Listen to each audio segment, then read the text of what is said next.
Okay, Parshas Shelach.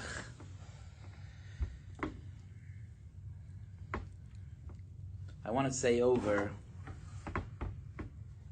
a few ha'aros that all become crystal clear when taking into account the yisodos that I learned from my Rosh Hashiva over 30 years ago, my Yeshal Shudas in Parshas Shelach. And let's start with Moshe Rabbeinu's plea to Hashem. After the Meraglim came back, HaKadosh Baruch Hu told HaKadosh Baruch Hu told Moshe, Akenu ba'dever v'oirishenu, I will destroy Klal Yisrael. I'll make you into a great nation that's even stronger than it. The stronger than it is that it's even a kavod shamayim. It's stronger than it.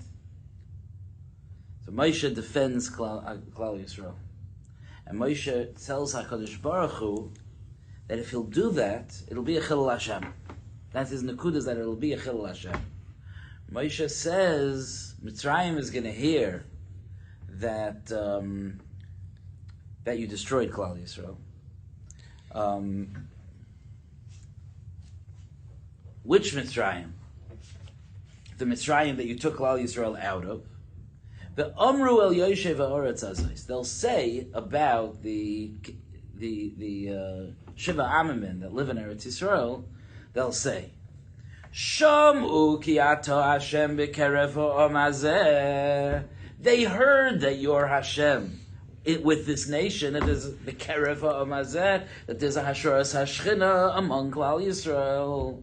Asher ayin ba'ayin nira ato Hashem, that they mamish close to HaKadosh Baruch Hu.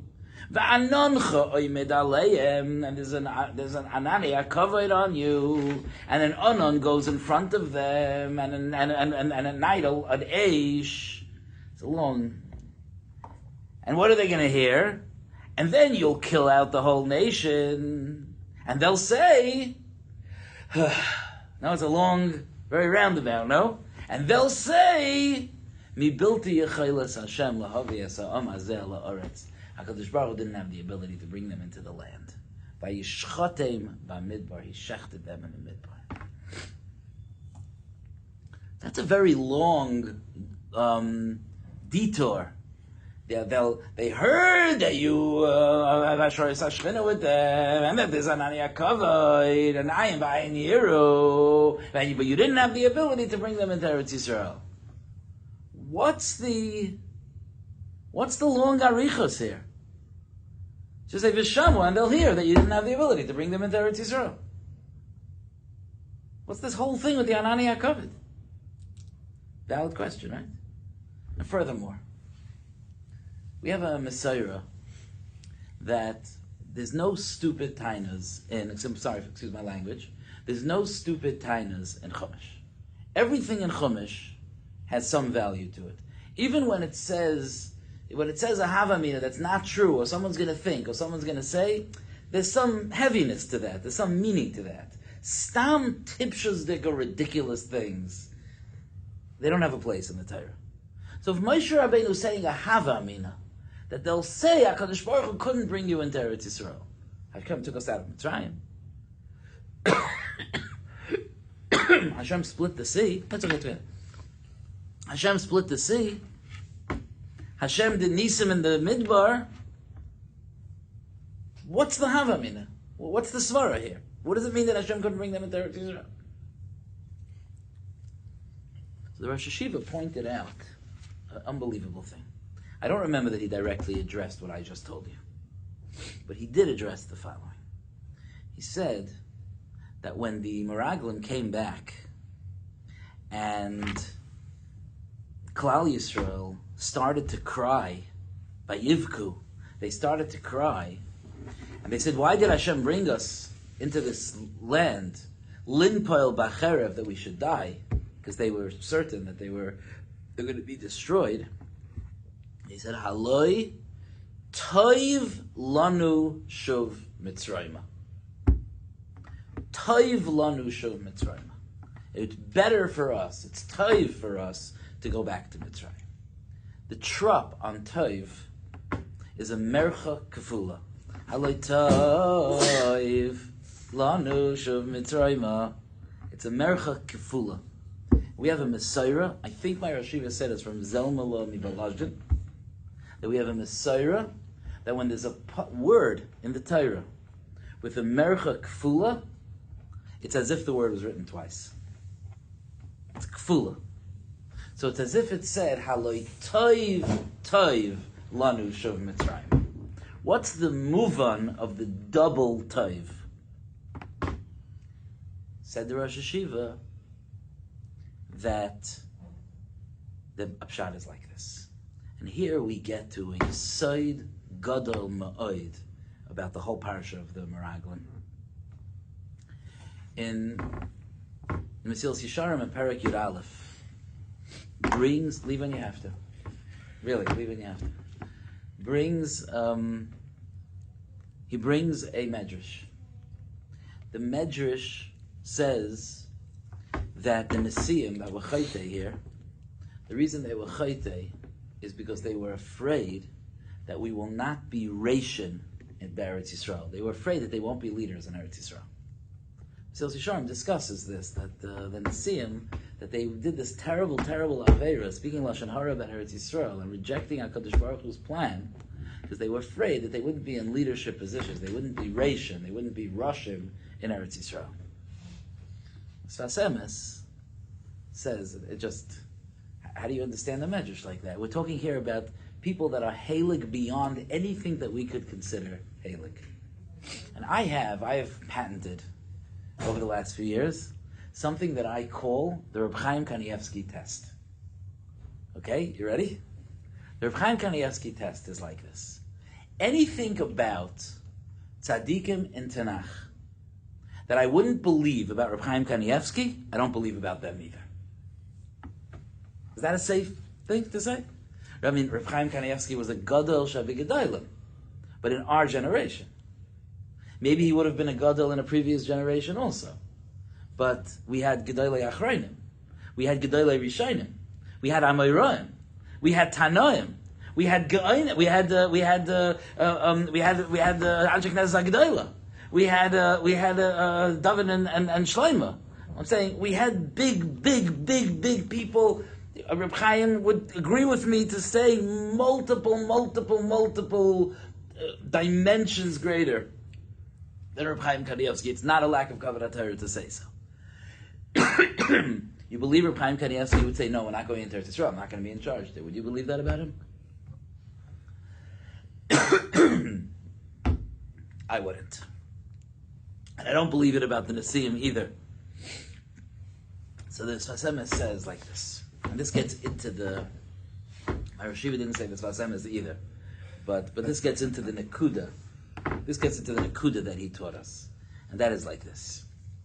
When Klal Yisrael was in the Midbar, they were in a matzav that was so enveloped in Kedusha, that was so spiritual. They were not living a physical life. They weren't in Olam Hazeh. It was a matzav of pure Kedusha. Yeah, maybe we should break for a small drink for a second. What? Oh yeah? If you can get hot water. Shkoyach. Okay?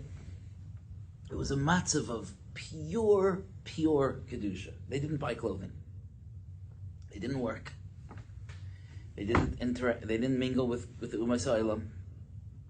They ate food that fell from the Shamayim. That they made a bracha ha'moitzi lechem min ha'shamayim. Right? They learned Torah from Moshe Rabbeinu. Basically, if you would ask someone, what did Klal Yisrael do in the Midbar? The answer is they learned Torah. They weren't even makayim so many mitzvahs as much as they learned Torah. Because, thank you so much. Because they didn't build a Micah, and they didn't worry about klayim with their animals, and they didn't do, you know what I'm saying? There was no, all those things didn't exist. So they just were enveloped in a world of absolute ruchnius. And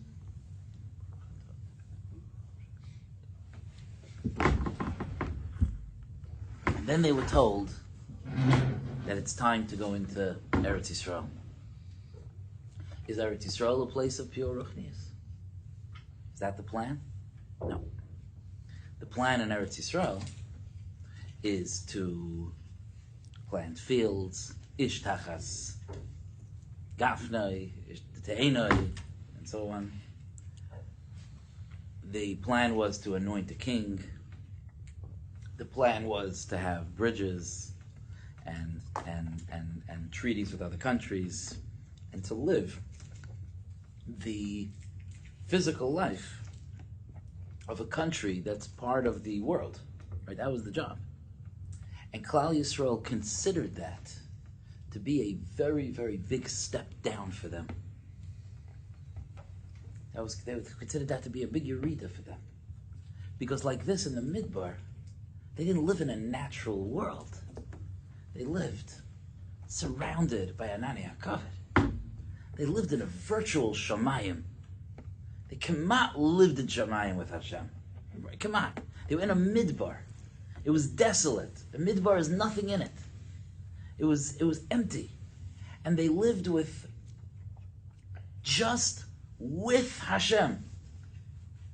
If they did a little Aveira, the mun would fall a little further from their house the next morning. You understand? It was a life of pure ruchnius.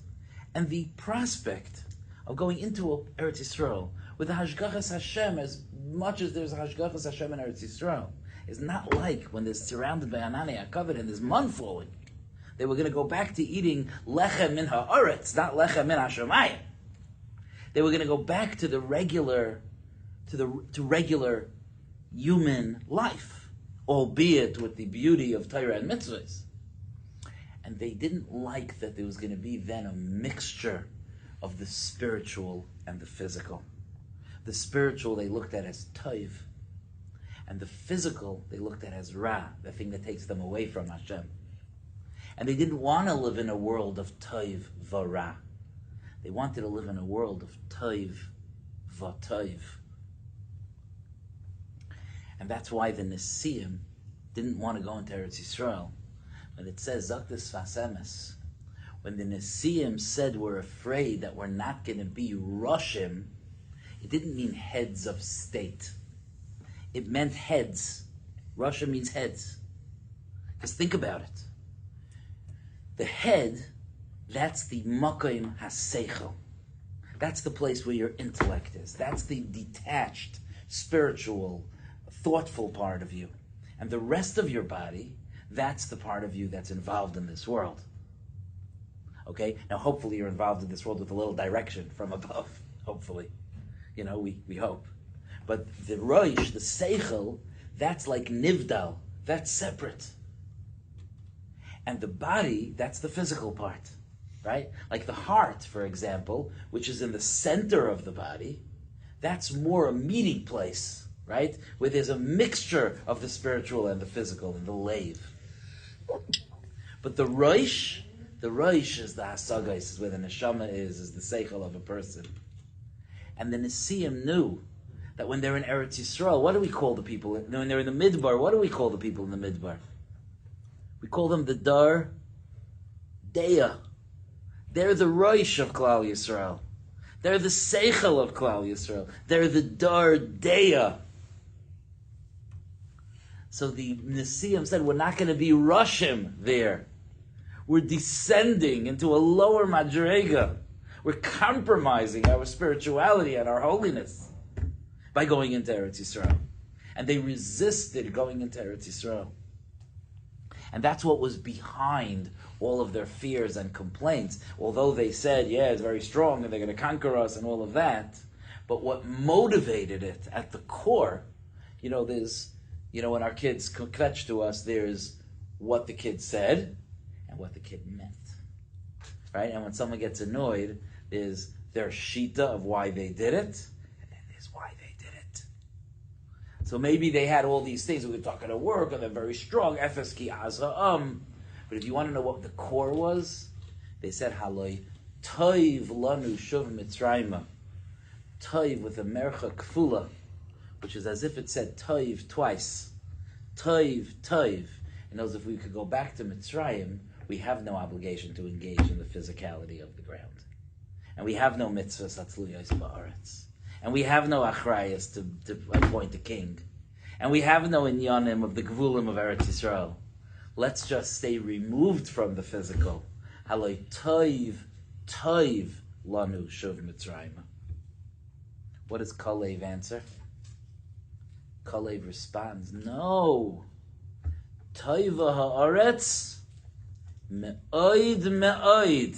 A double lashon.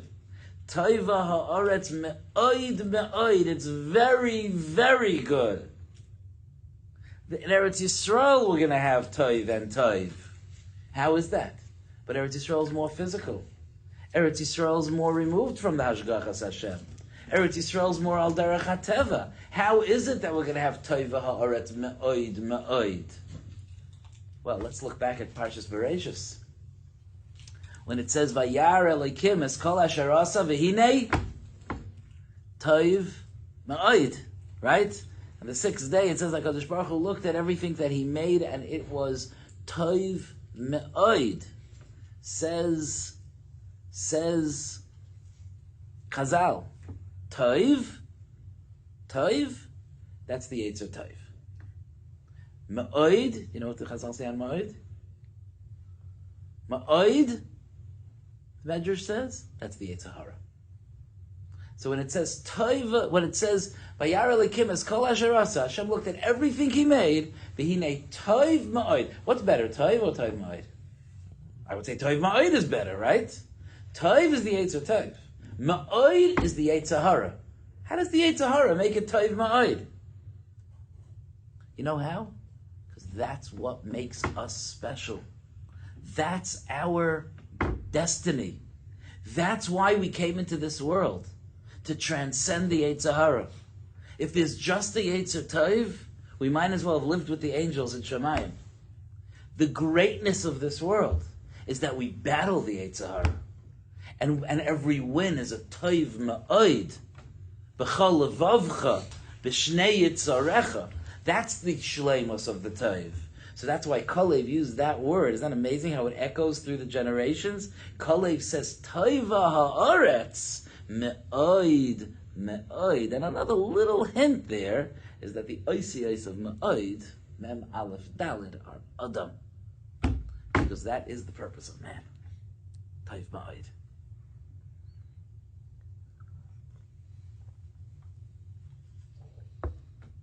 Amazing, right?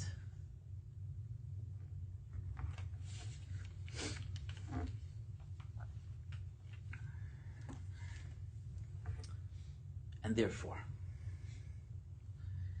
when Moshe Rabbeinu was telling HaKadosh Baruch Hu that the nations of the world are going to say that you couldn't bring us into Eretz Yisrael, Moshe Rabbeinu was saying something incredibly profound.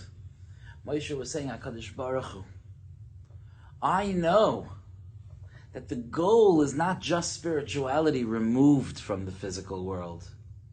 I know that Ruchnius has a power that it could integrate and uplift the physical world. But we haven't proved that yet. Just having the Jewish people in the Midbar has not yet proven that that could be. That this world could have the Hashoras Hashchina in it. There was no Hashoras Hashchina in the world, relatively speaking. It was in the Midbar. It was in the desert. It was removed. It was surrounded by Ananei Akavod. It was in a virtual Shamayim. The nations of the world are going to say, no, Ruchnius doesn't integrate with the physical world. Ruchnius can't exist with normal human beings. Ruchnius can't connect with civilization. And the whole purpose of Ratzah HaKadosh Baruch Hu Lasais Leidira B'Tachleinim, that HaKadosh Baruch Hu wanted that there will be the Shechina in this world, will not reach its perfection. Because although it's in this world in some sense, but in some sense it's not really in this world. Listen how meduktuk the pasuk is.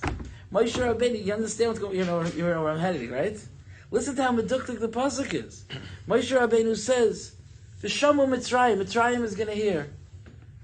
V'amru el Yoshev Haaretz. They're going to say to the Yoshev Haaretz, they heard that you're Hashem. B'kerev ha'am hazeh. That is mamish incredible. Ashur es Hashchina.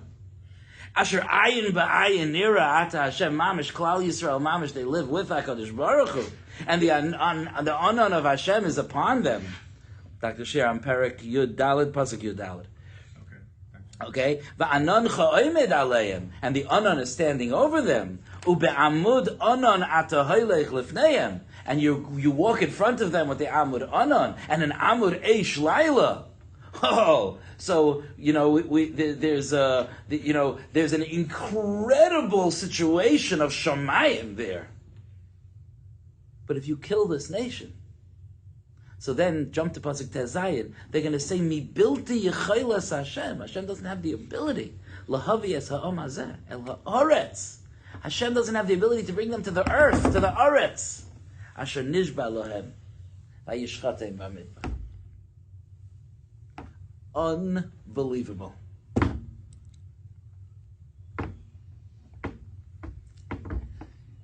Let's take it a step further.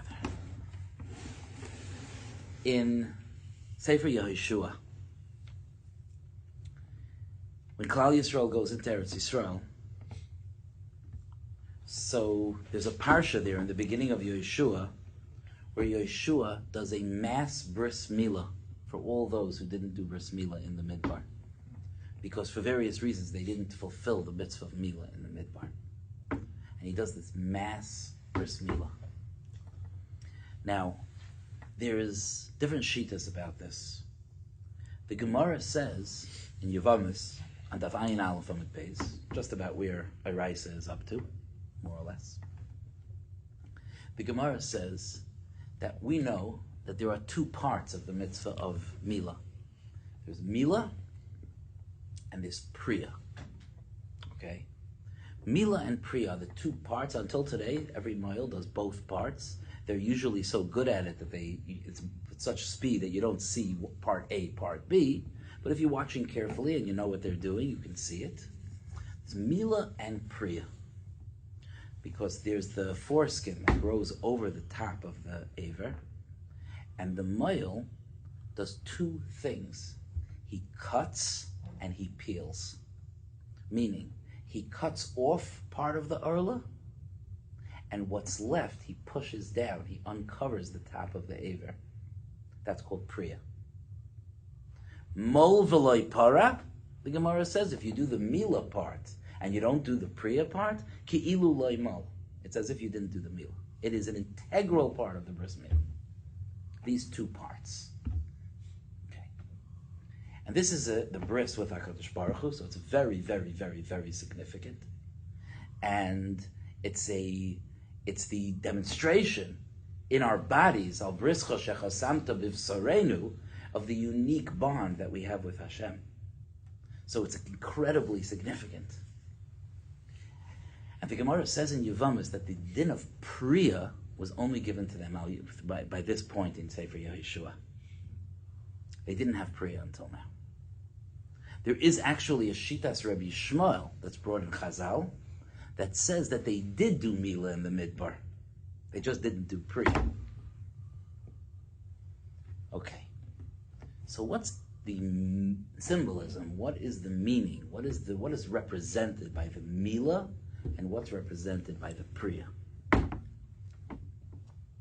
So Rav Shamshon Raphael Hirsch wrote a book back in the day when he was waging a heroic, courageous battle to save German Jewry, and he was successful in that, as you know. And one of the books he wrote is called Jewish Symbolism. And he talks about the meaning of different mitzvahs. And one of the mitzvahs that he describes the meaning of is the mitzvah of Milah. And he defines the difference between Milah and Priya. And he takes this yisai to other mitzvahs as well, like the mitzvah of tzitzis, but let's just talk about Milah right now. He says that, the Ramban says that the part of the body chosen to be the bris milah is a part of the body that generally in the world represents fulfillment of desire. That's what it represents. It represents engagement in the physical world. Says Rabbi Sonnenschein Hirsch, the bris is a declaration that goes as follows. The mila part, severing part of the arla, that represents that we are prepared to separate ourselves from the pleasures of this world in order to serve Hashem. The uncovering of the rest of the atara by doing priya, that represents that once having done that, we are prepared to engage in this world in the manner that HaKadosh Baruch Hu wants us to. So those are the two. If you think about our Yiddishkeit, isn't that the two parts of our Yiddishkeit? We have the things that the Torah tells us, don't do those things, step away. And we loyally step away from those things. That's the Milah. And then we have the things that the Torah says, build a house, plow a field, raise a family, eat the meals on Shabbos and Yantif, engage in the world, do business, engage in the world, but let me show you how. And let's do that al pi the Ratzon Hashem. Says Rav Sonnenschein, Mila represents the separation from this world, and Priya represents the holy and healthy engagement in this world. Rav Sonnenschein. Based on what we're saying, is this not amazing? While they were in the Midbar, the mitzvah was Mila, not Priya. There's no point in Priya. They were in Olam Haba. So separating from Olam Hazeh, yes. Engaging in Olam Hazeh with a sense of direction of Kedusha, no. Because they weren't engaging in Olam Hazeh almost at all. But when it came to Yeshua, and they were ready to go into Eretz Yisrael, and they had entered Eretz Yisrael, and they were setting out to do kibush and chiluk of Eretz Yisrael, now's the time to start engaging in Priya, to start learning how to integrate the Ratzon Hashem into this world, and to live our physical lives with the light, with the lichtigkeit, with the direction of the Torah. And that's why I've been waiting all night to say this. And that's why HaKadosh Baruch Hu says to Yeshua, when they did the Milah, listen to these words, you're not going to believe this. Hayoim galoisi, today I have removed es cherpas Mitzrayim me'aleichem. I have removed the humiliation of Mitzrayim from upon you. Now Mitzrayim can't say that we're not ready to engage in this world. Now Mitzrayim, because it says that Mitzrayim will say it, right? B'shamu Mitzrayim. Mitzrayim is going to say, no, Ruchni is only works. We're the physical ones, Mitzrayim is going to say. Ruchni is only works when they're separated from the physical world. That's what Amru Mitzrayim, right? When they did Priya, Hayom Galoisi es Cherpas Mitzrayim Me'aleichem. No more time of Mitzrayim. And that's our mission. That's the mission of Parshas Shelach, is to know that there's a part of ourselves that we have to remove ourselves from this world and engage in the purity of pure ruchnius, that is learning Torah and connecting with HaKadosh Baruch Hu and doing the acts of separating ourselves from this world that is necessary in order to foster a world of Kedusha within us. But then we also have the Priya part of our lives, which is to engage and connect and integrate into our world the Ratzon Hashem into every part of our lives. And that's the lesson. That was the mistake that the Meraglim made, that they didn't understand that that's not a step down. That's Toiva Ha'aretz Ma'oid. Yashikayach.